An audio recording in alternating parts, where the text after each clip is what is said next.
And welcome back. Okay. What did I do during the last hour besides listen? Never stopped working. We got a great news batch going up shortly.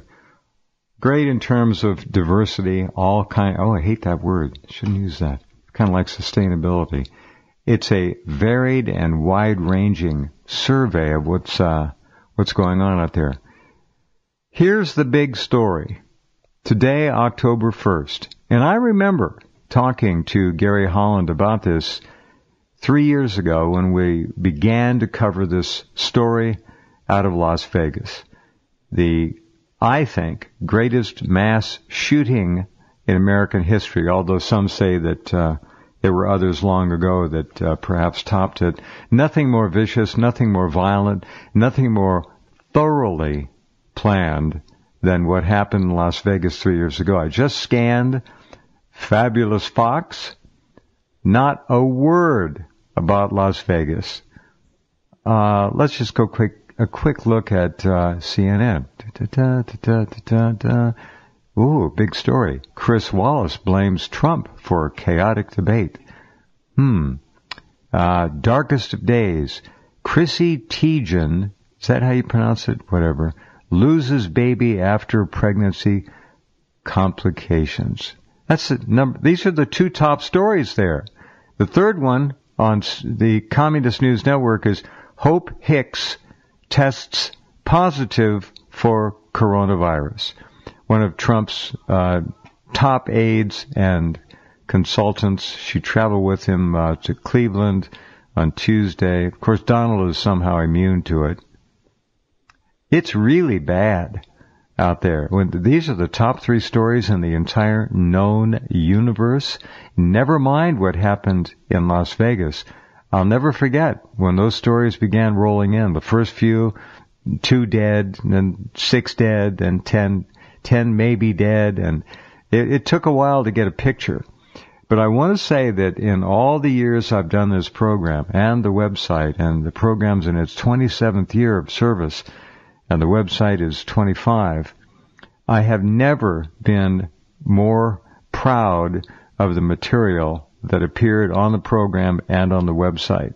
And I have nothing but the highest respect and regard for the efforts and the analyses that Gary Holland offered up during those months.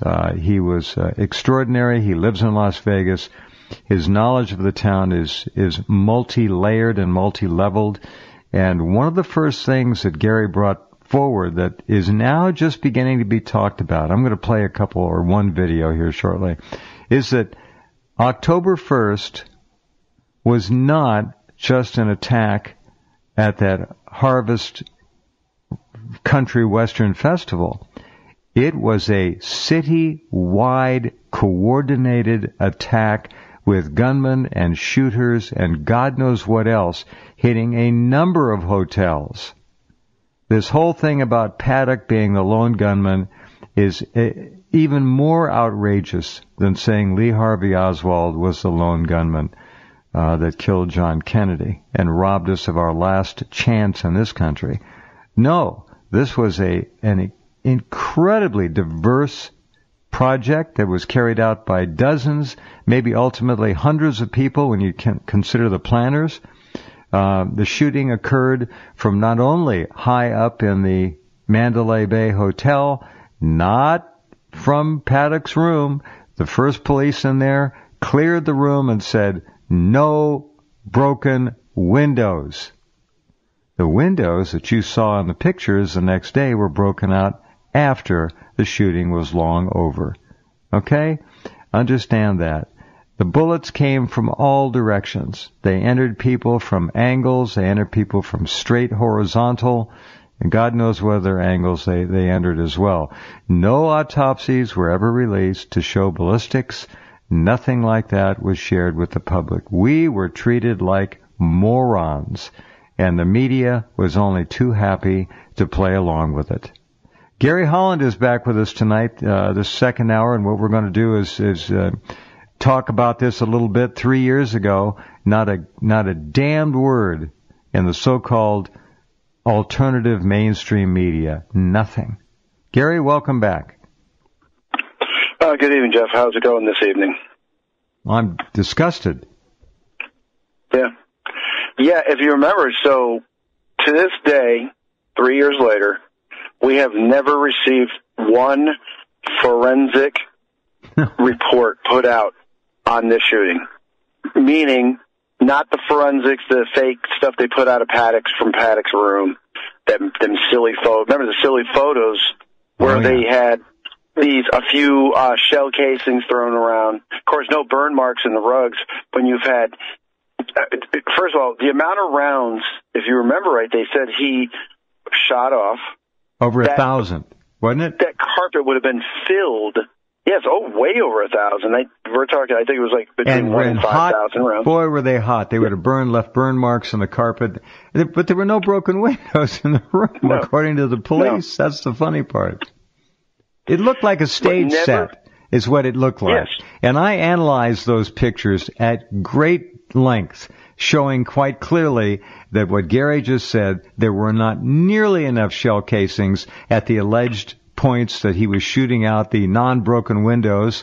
And furthermore, then we have the issue of Paddock having quite clearly two massive different bleeds. They shot him the first time and he didn't die. They heard him moaning maybe a half an hour later, and shot him again. So, look, this whole thing is so bad. Go ahead, Gary. And, of course, that second shot came, and I still believe this, came from that second shot when now, we don't know if it was true or not, if it was a Metro sheriff who had shot that. They said accidental shot in the room. No. We don't know that. His gun accidentally discharged. That's what the claim was. Right. Accidental discharge. By the way, realize when that accidental discharge happened, the floor in that room had been considered clear by SWAT. SWAT had cleared it. They announced it cleared. They had determined that to be cleared. And when SWAT says it is cleared, it means it is safe for the investigators to go in, that all shots and all fire have ended, all shots from any directions. There's no threats. It's deemed non-threatening scene at that point. Why would he have his weapon drawn to accidentally shoot a round out? It makes absolutely no sense. Oh, no, but it did two things, if you remember right. It ended whatever life of Paddock was left. Two, that one incident was done on purpose, also because what happened? It went out of homicide's control, the investigation. Homicide was literally, Metro Homicide was taken out of the equation, and the FIT team, which for Metro is basically internal affairs. A FIT team is a forced shooting team. Basically, it's for forced shooting investigation team. Anytime an officer fires his service weapon, a FIT team is usually going to be involved with an investigation of it, and that's how they shifted it. That's how they shifted it away from homicide. They're clever, really.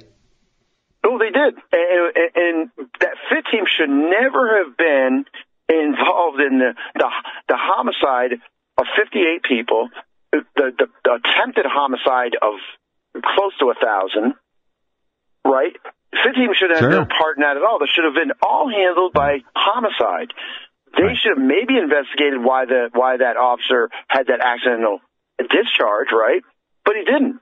They turned in and they actually took over the whole investigation, which basically FIT team is made up of basically henchmen and yes men to Sheriff Lombardo. That's all it was. These were just yes guys who, whatever Lombardo wanted them to do, that's the way the investigation was going to go. And of course, as we know, Lombardo was just basically he was an embarrassing sack of puppetry for the FBI. If you remember them news conferences, it was bad. Yeah. FBI was standing there breathing down his neck. He was sweating. He was nervous. Trembling, his voice. Yeah. Oh, yeah. Bad. And like I said at the beginning, there's never been a forensic report put out from the ground of the Route 91 festival itself. There's never been a forensic investigation put out of the data, the trajectory. What were the trajectory paths of these rounds? What type of rounds were taken? The caliber rounds were taken out of all. You would find tons of lead. Right, calibers, and determine the caliber, the barrel pattern, right? None of that was ever done. It was all focused, which is why they did, again, another smart move. They focused the investigation on Paddock himself. No one ever said, well, wait a minute. Okay, they said, well, it's determined that he shot from the window, so we don't need to do any other investigation. How many police investigations, true investigations, have you ever heard of where they didn't do that type of investigation? They just said, well, it was Paddock who did it, so that's where we'll leave it at. And they'll go and do opinion investigating, right, what their opinion is. But no scientific investigation whatsoever has ever been released. No forensics, no autopsies, right? What caliber rounds killed these people, right? Matter of fact, no investigation on people who were shot who survived, right? That there should have been multiple attempted murder investigations, or at least deadly, assault with deadly weapon, right? The ADWs. Of course. No investigations for ADWs, no investigations for attempted murders, no investigations for the murders, no autopsies, no forensics, nothing. And the big broom came and just swept it under the largest rug in Las Vegas history, I would say. Citywide rug. Citywide rug. For those of you who don't remember, and a lot of people just have forgotten it, not because they necessarily want to forget it, it's because the media has programmed them to forget it. All right? That's what the game is. We have clear, in my view, unequivocal, inarguable evidence that rounds were fired from above Paddock's room in the Mandalay, possibly from the Delano, certainly from helicopters, certainly from people on the ground in multiple locations, probably on the fifth or sixth level of the, what's the other hotel? Looks like a pyramid. I can't remember the name of it. The Luxor. The Luxor. Fifth or sixth level on the Luxor. There were muzzle flashes from there. There were muzzle flashes again 7 stories above Paddock's room in that top 5-floor section of the Mandalay Bay, which is owned by Sheikh Walid bin Talal, who did not get along well with MBS. MBS, I believe, was in town. An attempted murder took place in the I want to say Fontainebleau, but that isn't it. Yep. What the hell is it? What is it? The other one on the corner. Flamingo? There's Mandalay Bay. No, we have Mandalay. No. The Trop. Okay, the Trop. So next, the Trop. The Trop. Tropicana, he correct. was in the Trop. Yep. Okay, so we're going to go through more here in just a minute, but this issue has international involvement. Saudis, probably an intra-family, royal family fight was set up. I think bin Talal lured MBS over there, and there was an effort to shoot him down in the Trop. There was gunfire reported in the Trop. We covered all of it. There were some extraordinary eyewitness videos that we used. And if you remember, Jeff, the tower next to it is called the Delano. That is totally controlled, owned, and operated by highly connected Tel Aviv Zionists out of Israel. The family itself was completely involved with Mossad.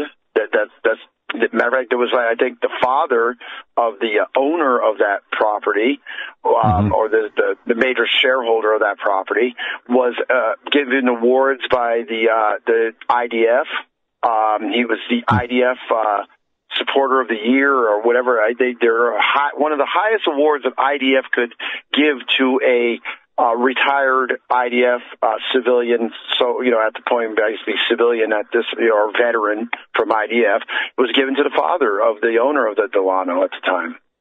So, and obviously, which there was also shots and muzzle flashes coming off out of the Excalibur. You had also Caesar's Palace. There was shots fired. Remember, if you remember, I think it was either Caesar's Palace or the Venetian, one of the closer ones coming up towards that end of the Strip.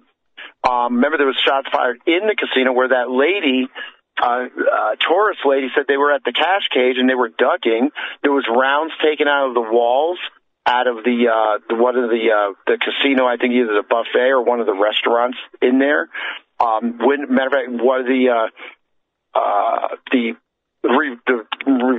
revolving doors, the circular, rotary doors. The windows were blasted out of one of the casinos that was right down the street from there. We're talking, it was not just strip well, that was Hollywood. What was it? The Hollywood. Oh yeah, there was Planet Hollywood. Planet Hollywood. Yep. Yeah, they were shooting at Planet Hollywood.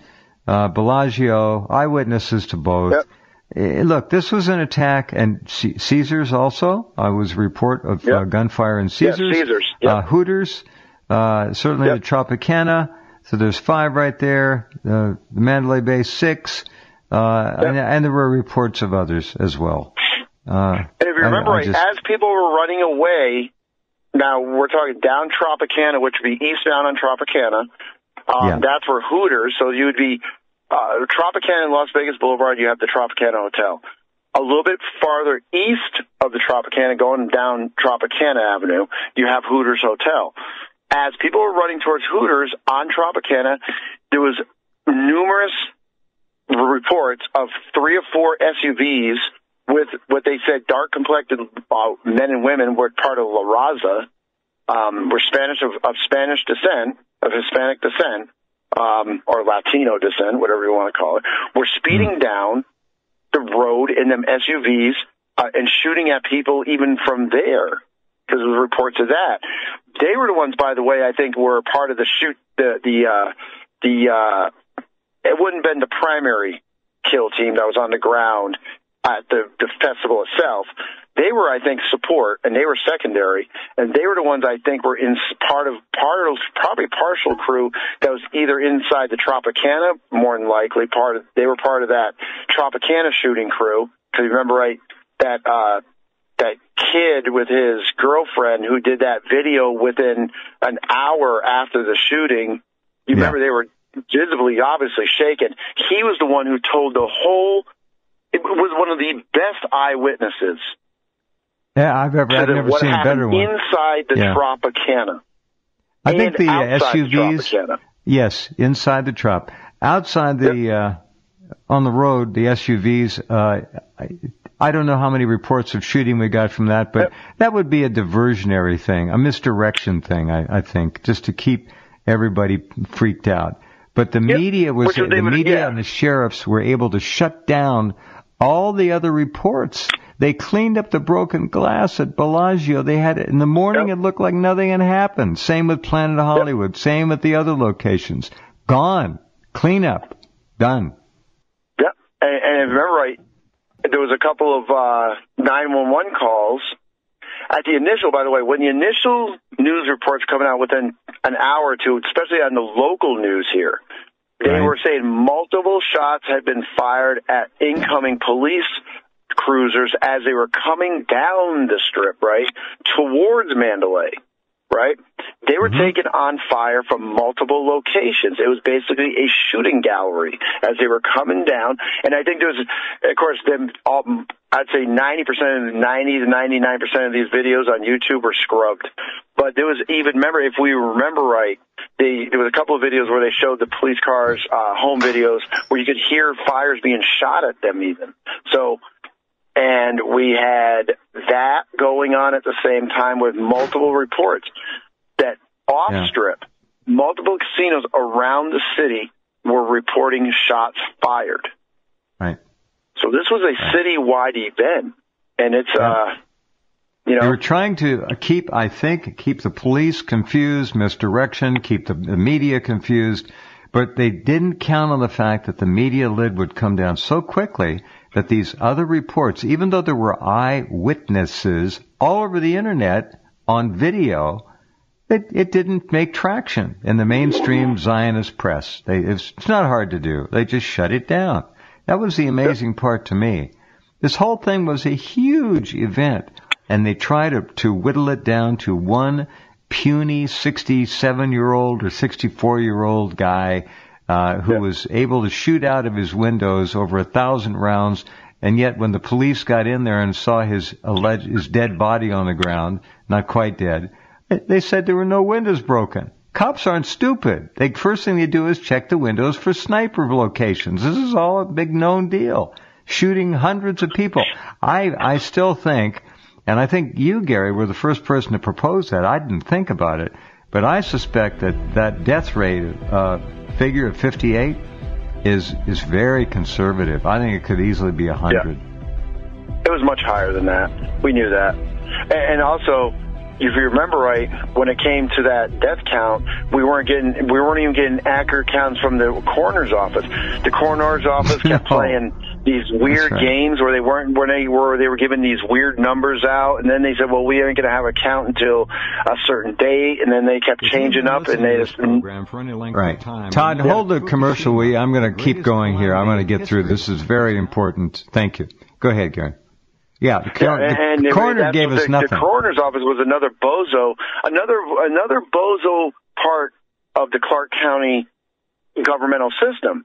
So we had the coroner giving erroneous reports, not making any sense. Then remember they said they weren't going to give details of anybody who had been shot and killed on the scene or had died at the hospital. They weren't giving numbers from that. And if you remember, I personally had heard reports from different nurses who were at the major emergency rooms here in town that was handling these gunshot wounds. And they were told basically all that night, that next morning, we're called into a major meeting and we're all told sign NDAs. And also under guise of national security, that if you were to talk about anything related to the shooting and the massacre, you would have been charged with a federal crime because it was considered a felony and violation of national security protocols. That happened the next morning. Mm-hmm. Yeah. Yep. There you go. See, this whole thing. It caught most of Metro, the police, off guard, completely off guard. I'm not saying it caught the sheriff off guard. I think he was informed very early on, if not slightly before, that this was going to be controlled. The FBI was already there. They had done all of their preliminary damage control. It was all ready to be put in place. So when you had reports coming in from all over the city, They had it in their hand already. They had it controlled. Let me just play this video. This is a very good compilation. It's going to show you the number of eyewitnesses, and you'll hear their voices describing what they had just experienced on the night of October 1st, 3 years ago. This is really an important video. It's right up there at the top of headlines. You can share it, you can listen to it again, and I hope you do. There have been too many Americans, too many innocent people were butchered, and I do think myself, I'm not speaking for Gary, but I think he agrees, we feel that the death toll was probably 100 at least. Here we go. I do believe that there was 100% more than one shooter. Every other person that I've talked to that did get, unfortunately, hit as well have all said the same things. They know that there was multiple shooters. Sounded like there were a dozen shooters. The New York Excalibur shooting was right outside. It wasn't inside. It was outside. We saw the muzzle flashes. If anybody has any questions as far as what they're saying on TV and what is actually going on, here's the proof. We called the police. This woman is in the Bellagio now. And then we also called the news to let them know. Like I said, I don't know what happened at the other hotels. All I know is what happened here at the Bellagio. She saw the muzzle flashes from very up close. And we don't like talking about it. It's not something to take very lightly. A lot of people don't believe that we saw the things that we saw. They think that we were like I'm Superman and I was everywhere at one place, and that's not true. I'm just saying that Tropicana shootings we heard, and the New York Excalibur, I'm not sure which one it really was, but it came from that direction because it's across the street from the parking structure at Tropicana. And all of a sudden we hear the look. That guy you just heard wearing you'll see him in the videos, wearing a USC purple and gold T-shirt. He is the best eyewitness I think I've ever seen in my life. He's just extraordinary. He went on and on and on. We played it several times. He was awesome. This guy now, just on a minute or two ago, he was shot. He was one of the shooting victims, and he survived. Whizzing going by us, and the bullets are just flying by. And when something's coming up and down, or at least from a different angle, they're either going to hit the ground, they're going to a lot of different things are going to happen. When someone's shooting from a straight horizontal line, it's just going to keep flying. As soon as we heard a little break in it, we knew we had to keep running. The fact that the police weren't moving on anything tells me that they felt like there were multiple shooters, because they were all down behind that masonry wall about 30 yards in front of us where we were towards the strip. They were that 5-foot masonry wall ran down. It was one of the dividers on the entrance to the concert. I'm waiting for somebody to come through that entrance because it sounds like they're on the ground.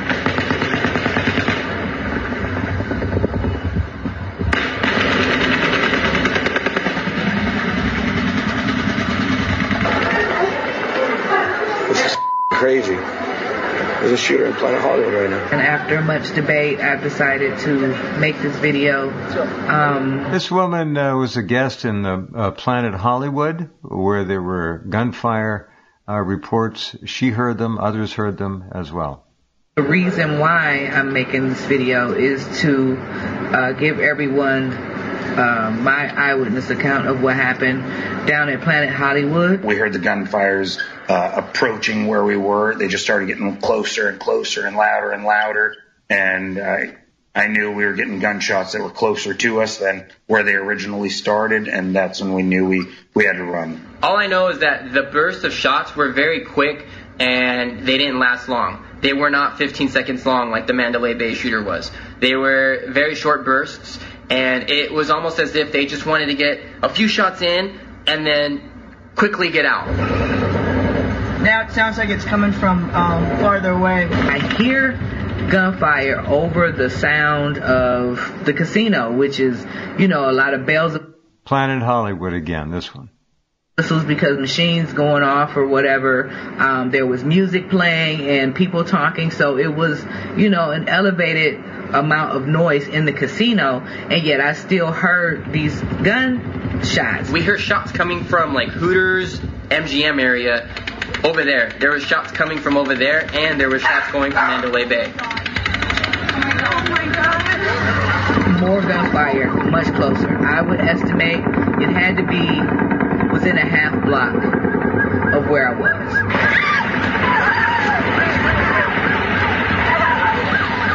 And you guys said that there were multiple shots fired. We were the furthest VIP stages away from Mandalay Bay, and they were ricocheting everywhere where we were. So they were firing from somewhere high, and they were unloading clip after clip after clip after clip. People were seeing their shots at Bellagio.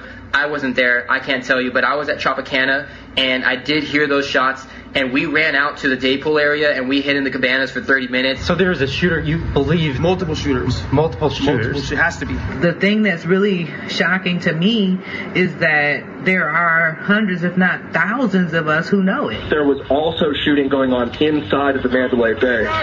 So a little bit later, I got on Periscope and started broadcasting. I had a little over 10,000 viewers watching, and I was down there while it was evacuated, and there was nobody nobody out there. Front desk was gone. It was totally, like a ghost town. And we actually met up with these other guys who were also looking, trying to find some information. And we met up with these security guards and police officers who asked us what we were doing and told us to run away. And we heard gunshots from around the corner. We were in the Delano, right next to a walkway that connects the Mandalay Bay at the Delano. And we heard gunshots from right out that hallway. So we think that the police were dealing with the shooter while we were down there. It sounded like machine guns. It sounded like more than one machine gun. And it just didn't stop, like 30 minutes. I don't like the fact that it was being reported one way. We were trying to make all kinds of phone calls because when I heard the gunfire, and I've never heard anything like that, and I never in my life thought I'd ever be in anything like that. This is the woman at the Bellagio again. And now they were saying no, that nothing happened at the other hotels. Like I said, I don't know what happened at the other hotels, but I do know what happened at this one. And I know that my husband, right here, jumped on top of me, and I was holding on to another lady because she was scared to death crying. Because we were kind of in a line of fire running north toward Luxor, and the police officer was saying, go get in this room, and then, I felt like there were like these 6 young, I don't know, they must have been like 20, I don't know, in their early 20s, and they were crying, they were on their knees, and I got the thought of Orlando, being kind of held captive in there, and I didn't want to die inside this little room. When people get shot around you, you can hear it. You can hear when the bullets actually make contact with the body. And that is a very, very, very, it's very hard to hear. You don't want to hear that. You can hear when the bullets don't hit, and you can hear when the bullets do. And I heard more bullets hitting than didn't. They kept coming. That's the thing. It wasn't that, okay, let's all leave and now it's okay. No. We all started running and they came in. That's why there's no humanly possible way that guy, that was the only shooter. What she's saying is that when the crowd left the concert and they were running all in one direction, which I guess would have been, east, south, I forget, that the shooters collapsed in on them as they were running and shot at them horizontally as they were trying to get the hell out. Definitely someone on the ground. I'm listening to the chatter on the security guards two-way radios, okay? And I'm listening to the police stream that I also downloaded off of YouTube, so it was the very same one. So I'm hearing shots fired here, shots fired there. I'm hearing the chatter that's going on between the security guards. Control 656, I'm still on CCAS channel. Do we have a 458 in New York? It originally came in and said many subjects were down. There's one that came in at 23:06 hours, secondhand. There was a shooter at the front desk of New York. And there's approximately 150 subjects sheltered in place inside the kitchen area there. And shooter at the front desk of the New York. 3 shots were fired inside casino floor. And there's several subjects down at New York, and Zoomanity. Whoever is responding to New York from the patrol side, I need somebody to get into the cameras to verify whether this is a diversion break. We have a security officer also shot in the leg on the 32nd floor. He's standing by the elevator. It sounds like it's confirmed there are at least 2 shooters with fully automatic weapons. Control Avery 63, over by the Motel 6. There's a very interesting bit of footage there. I hope you'll look at this video. It showed a pickup truck full of wounded being driven out and to hospitalization. There just wasn't enough normal facilities, EMTs and ambulances and medics to take care of the issue. It showed people at their very best. By Tropicana. Okay, now I'm getting information of an active shooter at Tropicana. Has advised bomb squad to deal with the issue. Okay, this is important. The active shooter at the Tropicana, inside the Tropicana. We're seeing now the pictures of the 6 or 7 armed police leading the guy in shorts and a T-shirt and a kind of a no beard. It looks to me like it was MBS who was playing poker and trying to pass as a civilian, being led out under heavily armed guard after shots were fired in the Tropicana, apparently attempted assassination shots.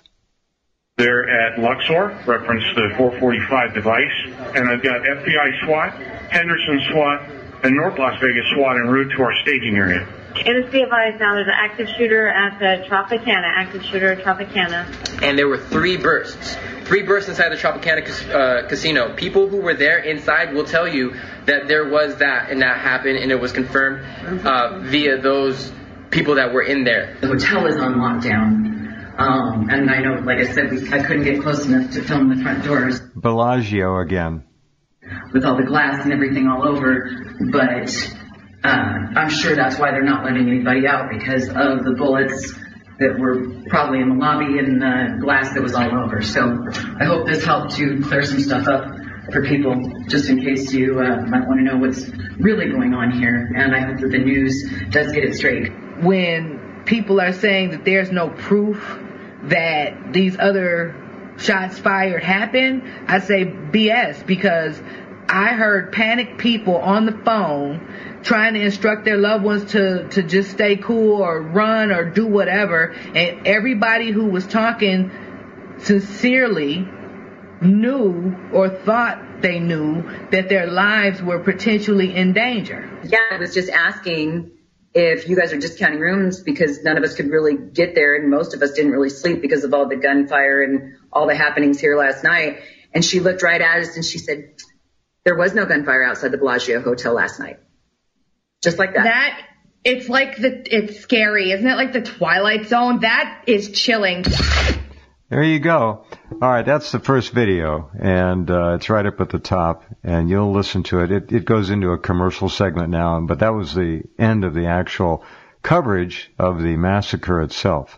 Very vivid, very good editing job there. It gave you a good cross-section of the length and depth of the damage and the shooting and the chaos and the crisis and the horror of it. And that's something those people will never forget.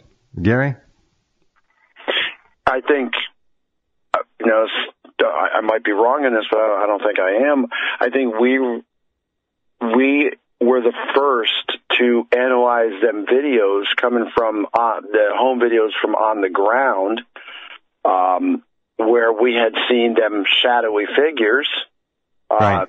Were actually turned out to be some of the shooters. They were on top of trailers in the event itself. They were in the crouch position. They were in and they were obviously trying to conceal and cover themselves, right? They were all dressed out and blacked out, obviously in complete blacked out fatigues. Worn by professional shooters, by the way. Ski masks, the whole thing. Ski mask, a full coverage shooting. And we analyzed them videos on so many different angles. And we counted, I forgot how many we had counted, but remember there was even that one part of that one video where the people were panicking, they were running, and someone was filming it on their phone. And you could see 2 of them figures like in a crouch running position, crouch down, run up, and then get into back into a shooting posture position, fully laying down on their stomach, prone, positioning themselves and aiming down towards the crowd. When they're only about 12 feet off the ground, something like that. And I have that video. We should try and acknowledge. I forget his website, but his name was Joe. His site name was Joe something. Just plain Joe or something like that. He got the video, and I'm going to credit him. Yeah. And we analyzed that. I freeze-framed over and over again to show that there were at least 2, and we believe 3 full blackout shooters on top of the trailers, which would have been adjacent to the stage at the event. And they were shooting right down, just butchering people. That's why we think the death toll was much more than 58. Now that brings us to the other angle here, and the angle is one of above. It's a shooting down at a 45-degree angle, maybe 30 degrees. It's hard to say. And those shots were coming from, in all likelihood, helicopters. 2 or 3 helicopters. The videos are crystal clear. They show the helicopters. Even though they were running without transponders, they show the muzzle flash from the helicopters between the hotels, right next to the the Delano and the Mandalay. Yep. They were right in between. You can see them. They're there. There's a second video which has footage of the helicopters. So again, this was an extremely well-coordinated event. It was a massacre. And it was perhaps done to cover up the MBS attempt. They were assuming that the 3 bursts that you heard the young man describe in the trop would have taken, if that was MBS, would have killed him. And I think that was what you heard. Yep. And also, like I said, I believe that was part of the operation. I still, in my belief, and I might be wrong, but I always believe the main target was that festival. They wanted to have as many casualties as possible. Now, perfect cover. What was the? Yep. Well, what was the agenda? I mean, well, obviously gun control, because we already heard the first things that were marching. The march, the tune that came out of the usual suspects were like, oh, we gotta get rid of all weaponry. Now, they did end up managing to put in the red flag laws. That all stems from this shooting, if you remember right, the red flag laws. Correct. The bump stocks, which was ridiculous. And other issues concerning other parts of these draconian gun control laws that grew out of this massacre. We also found out, if you remember right, that Paddock had 2 different planes that he owned. One that was at a close by hangar that he had housed in a hangar near Langley, Virginia. There was another one that he had been housing, I think, somewhere in New Mexico, if I remember right. Yeah. And we all came, if you remember it, I think we all came to that conclusion that he was either involved in gun smuggling or both smuggling and gun dealing, and more than likely had worked more than likely as a smuggler, as a probably contractor for intelligence, obviously. And they were smart. Again, you gotta hand it to them. They're very evil, sick people, but they were. I probably would assume he was the one who smuggled a lot of them weapons in that were used in this operation. And then what they did is made him they basically did what do they call it? They turned on him, or used him as a patsy at the same time. Of course, they had problems. Obviously, he wasn't in on it, but they turned around and used him as the patsy. So they got him to not only smuggle the weapons in, but also at the same time, they used him as the scapegoat for this whole event that had happened. Because if you remember, also, there was that weird girlfriend of his who was actually part of an employee that was had been as a so they called a confidential informant for FBI for a lot of years. And it was a strange thing because she disappeared. Remember, they couldn't find her. Then they produced her for a few minutes, and now whatever happened to her, she disappeared again. Not to be ever heard from again. His girlfriend. Right. And then all the videos of the massive amounts of they were giving him special access to service elevators to bring all of his equipment up to his room. Just the media cover up. It all points to intel, because only people high up in intelligence and in governmental or agencies would have the stroke to be able to put a lid on this the way they did and control the investigation from beginning until up to present day. You gotta, you have to look at it for what it is. We all know the Saudi government is basically a puppet regime for Israel. It's a Zionist asset. Is a Zionist asset. And it's not a coincidence that the Delano was heavily involved with Mossad.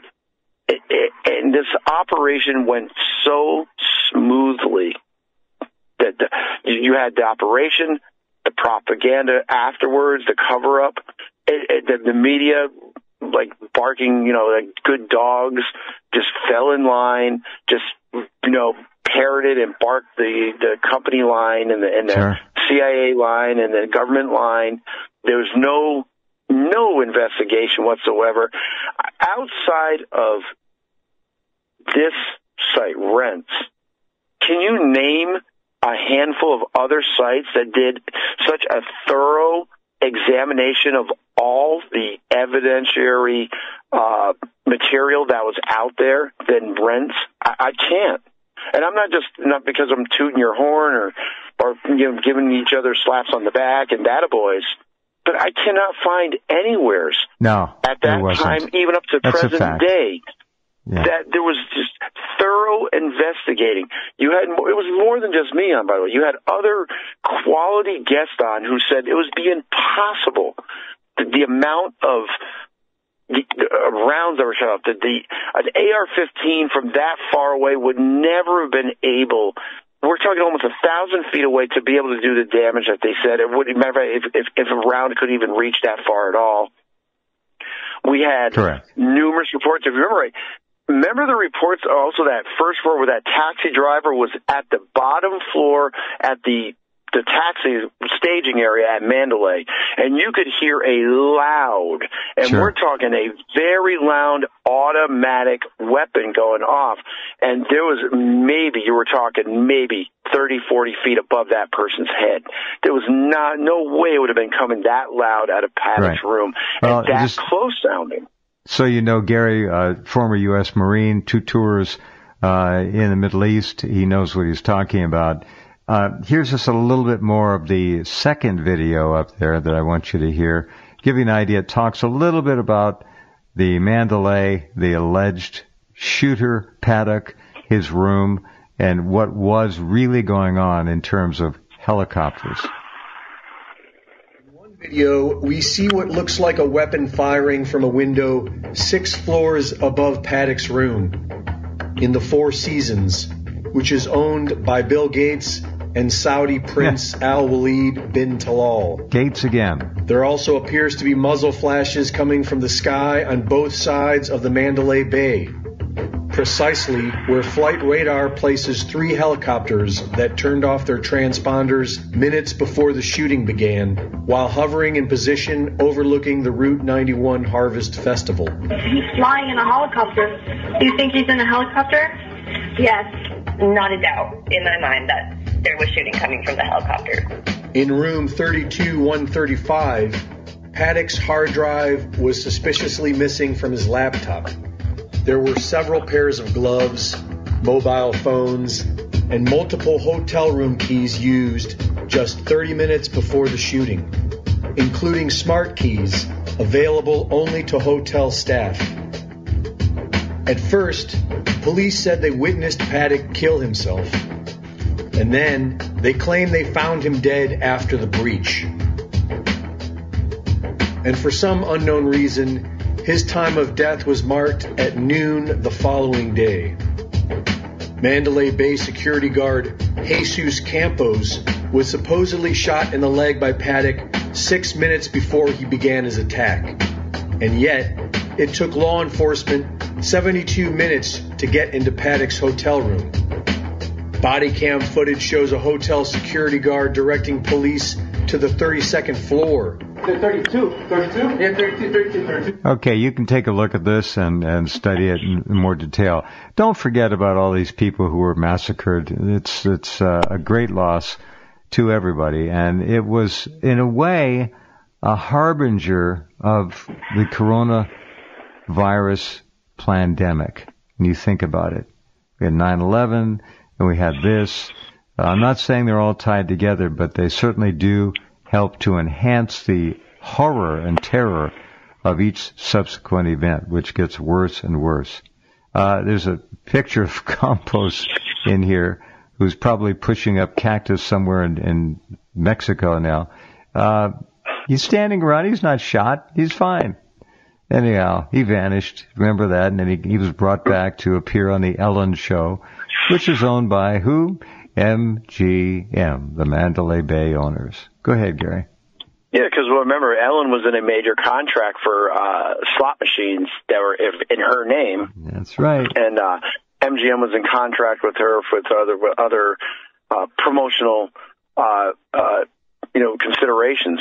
But with Campos, if you remember right, Campos magically, remember they said, well, they couldn't find him, and he went. Supposedly, they said he had went to a hospital. There was no hospital record of Campos ever going in with a gunshot wound to the leg. Also, Campos had magically went on a vacation to Mexico. First of all, at that time, if you remember part of the investigation, he would have been we knew nothing about Campos, what his role was, and anything. He might have been a partner of Paddock at the time. He would have been a prime suspect. There'd have been no one who would have allowed him to go to Mexico for a vacation, to come back into the country. If I remember right, at least 100 pounds more heavier. It didn't even look like the same guy. No, it looked like a ringer. It was a totally different, yes. Yeah. It was a totally different guy. And just there's so much material on this shooting. Remember, we did so many hours of programming, and you can go. Again, I encourage everybody, go subscribe to the archives. And I'm not promoting Jeff's archives just because, to make him feel good. You really need to subscribe to the archives, to go back and play all them numerous hours of programs again. And I'm sure there's stuff that me and you have forgotten that you can go back into the archives and relive this and refresh your memory and go back to, I remember that now, and all the different things. There's just so many hours of archive material. I encourage everybody to spend a couple of bucks a month and really learn about what happened again. You got 27 years keep this in your mind. Of the audio history of the decline and fall, the takedown of the formerly United States of America. The Las Vegas Massacre section on the right side is entitled The Las Vegas CIA Mossad Massacre, implying that there is international elements involved here. I'm sorry to say many of the videos have obviously been scrubbed. Some are left up there. There were a number of people who were murdered after the event to shut them up. We covered that in great detail. We can't do it now. We don't have the time. But go look at those videos, those that still exist. I think you'll find them to be very interesting and very helpful. So let's remember the people who lost their lives 3 years ago tonight. Thanks again, Gary. Final comment from you, then we got to run. Yeah, one last thing about the archives. If you start, and I do this time to time, if you start in the archives from when you first started your program in 1994, I think it was 1994, and if you track as the programs progress through the years, you'll also see how more demonic and dystopian type product coming out of this government, how more maniacal the whole government texture has changed. turned on the you can hear people it.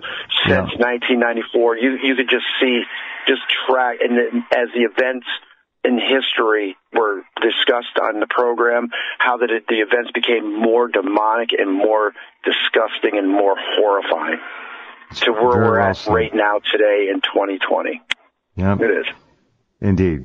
Thanks again, Gary, for everything. You did a wonderful job. We really did. We knocked ourselves out on that, and we gave credit where credit was due, and I think we covered it as well as it could be possibly covered at the time, and it's still right there for all of you to go listen to. All right? Thanks, Gary. Talk to you soon. Thank you, Jeff. You have a great evening. Okay. 3 years ago tonight already, and who talks about it anymore? Doesn't even exist in Las Vegas. Never happened.